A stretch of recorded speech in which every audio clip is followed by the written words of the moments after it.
Seorang ustadz bisa dikenal karena dakwahnya, tapi juga sering dibicarakan karena label yang menempel padanya.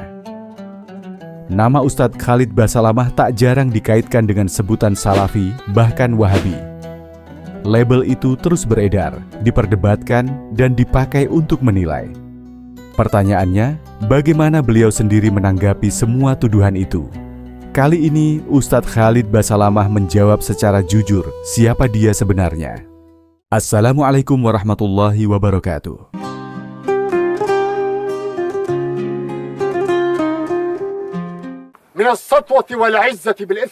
Dalam wacana keislaman, istilah salafi biasanya merujuk pada mereka yang berusaha kembali kepada ajaran Al-Quran dan Sunnah dengan pemahaman generasi awal Islam. Sementara istilah Wahabi sebenarnya muncul dari sejarah tertentu di Jazirah Arab, namun kemudian sering dipakai sebagai sebutan negatif untuk kelompok yang dianggap keras dalam beragama. Di Indonesia, dua istilah ini kerap dipakai untuk memberi label kepada tokoh-tokoh tertentu, dan salah satu yang sering disebut adalah Ustadz Khalid Basalamah. Lalu, bagaimana tanggapan beliau sendiri ketika dituduh sebagai Salafi atau Wahabi? Mari kita dengarkan langsung jawabannya. Kalau masalah Salafi Wahabi ini istilah, ya Allah, ini fitnah teman-teman sekalian. Ini fitnah. Dari mana istilah Wahabi ini? Dari mana istilah Salafi ini? Ini fitnah. Sebagian teman-teman kita yang berpegang pada sunnah Nabi SAW sering mengatakan kita kembali kepada pemahaman salaf. Pemahaman salaf maksudnya sahabat. Salaf itu orang terdahulu. Dikatakan pesantren salafiyah, pesantren yang dulu, tradisional, gitu kan. Jadi itu pemahaman kembali kepada salaful ummah. Hanya itu. Begitu dikatakan kembali kepada salaf, sahabat, oh ini kelompok salafi namanya. Nisbatkan. Dari mana ini penisbatan ini, gitu kan? Kemudian Wahabi. Apa Wahabi ini? Dari mana istilah ini? Ini keluar dari mulut orang-orang yang tidak bertanggung jawab. Kalau kita lihat cirinya orang Wahabi, yang dianggap Wahabi orangnya berjenggot, jalankan sunnah Nabi. Kalau sholat ke masjid, istrinya pakai tutup aurat. Ya, di rumahnya jauh dari perbuatan dosa. Ini nih kelompok nih. Diolok-olok Wahabila. Saya pernah dimasukkan dalam grup, gitu kan? Saya lihat semuanya disatuin, teman-teman dari semua ormas ada, termasuk nama saya masuk di situ. Banyak, mungkin ada 80 atau 100 orang ustadz, kiai dan seterusnya. Baru saya masuk di situ saya sudah baca. Ini banyak ustadz-ustadz Wahabi, dimain-mainin gitu, tulisannya pakai O. Wahabilah ini. Ini Wahabi ini suka tolak salawat, suka tolak zikir, suka tolak doa. Saya berpikir kalau saya mau tanggapin, ini 80 orang, 100 orang di situ, kemudian akan habis waktu saya menyita di situ. Sudahlah, saya keluar, minta maaf, saya nggak ada urusannya di sini, saya keluar. Karena yang bilang orang-orang yang pernah belajar di Saudi teman-teman benci sama zikir itu siapa? Anda yang fitnah itu. Gimana caranya? Orang yang belajar di Madinah, di Masjid Nabawi, di Mekah, zikir kepada Allah. Bahkan mereka paling banyak zikirnya kepada Allah. Mereka paling banyak zikir, tapi zikirnya pakai adab, nggak teriak-teriak, gitu kan? Nggak karang-karang. Apa yang Nabi SAW ajarin itu yang disebutin. Adab sama Allah, subhanallah, subhanallah. Dilakukan, bukan tidak dilakukan. Tapi tidak ada subhanallah, alhamdulillah. Dibayangkan main-main, Allah hu, apa ini? Ini apa ini? Ini kalau zaman Umar sudah diketuk semua kepalanya nih. Ngarang-ngarang gitu kan. Oh ini benci sama doa. Siapa yang bilang benci doa teman-teman sekalian? Antum nggak dengar tuh bagaimana Syekh Sudes berdoa sampai hampir 1 jam kalau sholat kunut? Itu dikatakan tuh, itu pentolannya Wahabi katanya. Baik berdoa kunut 1 jam sampai orang semua pada menangis seluruh dunia, antum bilang itu Wahabi? Ini subhanallah ini.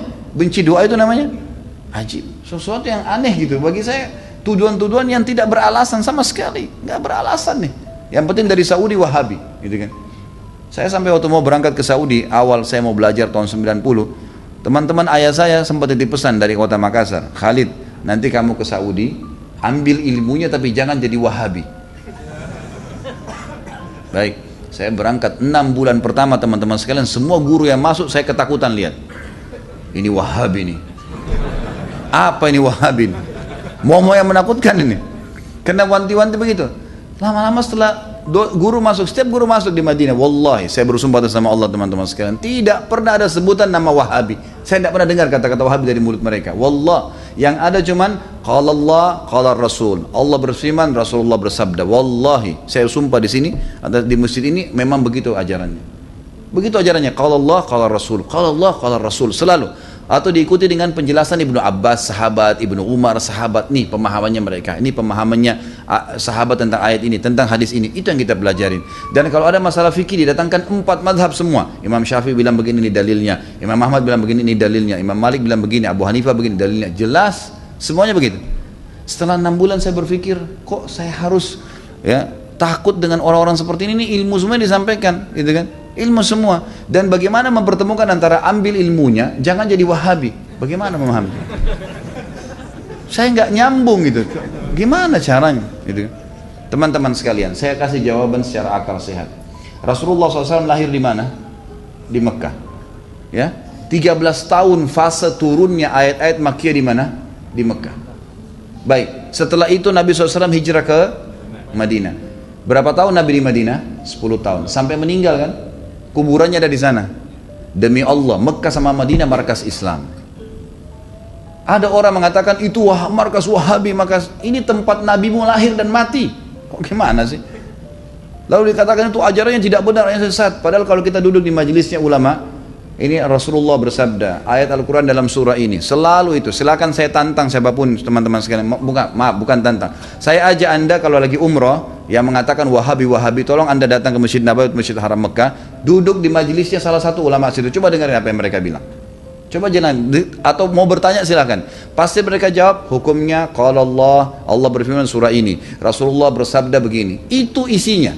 Itulah yang mereka bilang Wahabi. Ini kemurnian agama teman-teman sekalian. Dan kalau anda tidak pertahankan kemudian agama, lalu siapa yang mau pertahankan? Ini aneh sekali gitu. Ini luar biasa, sebenarnya harus diluruskan. Mudah-mudahan Allah berikan hidayah ya. Banyak orang Islam yang tidak faham, ya, dia kukunya masih panjang, sholatnya masih Senin Kamis, ikut-ikutan Wahabi juga. Bukannya belajar, bukannya nanya, malah ikut-ikutan. Ini fitnah di tengah-tengah kaum muslimin. Kata Nabi SAW, Yahudi terpecah 71 golongan, Nasrani 72, umatku 73, semuanya di neraka. Mampir neraka dulu, nanti masuk surga iya. Kecuali satu, nggak pakai lewat neraka masuk surga. Kata para sahabat sudah tanya, siapa itu ya Rasulullah? Apa kata Nabi? Yang berpegang pada sunnahku dan sahabatku. Nah ini yang selalu ditunjuk Salafi, Wahabi, ini yang selalu berkata Rasulullah bersahabat. Ini orang yang berpegang pada kemudian Islam. Teman-teman sekalian, berhenti dalam masalah istilah-istilah seperti ini. Ini bahaya, memperpecah umat dan macam-macam.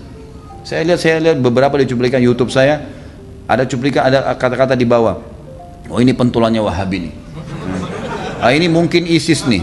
Nah ini mungkin ini nih. Ini mungkin ini nih. Padahal orang itu tidak kenal saya. Bagaimana pertanggungjawaban dia hari kiamat di depan Allah? Coba nuduh saya. Bisa ketemu sama saya minta maaf nggak? Kalau nggak ketemu, gimana coba?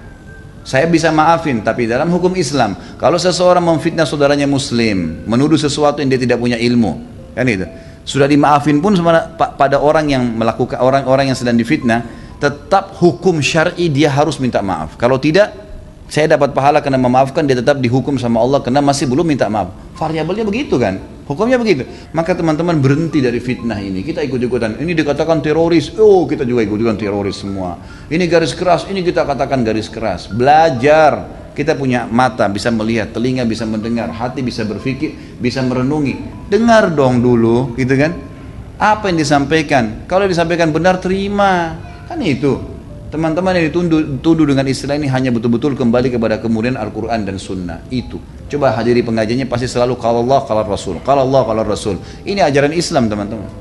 Gak pernah ada perkataan kata kiai saya, kata guru saya, kata gini, kata gitu, gak pernah.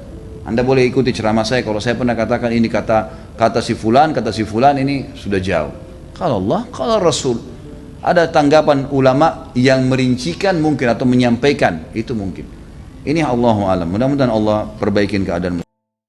Dari jawaban Ustadz Khalid Basalamah, terlihat bahwa tuduhan Salafi atau Wahabi sering tidak berdasar dan lahir dari kesalahpahaman.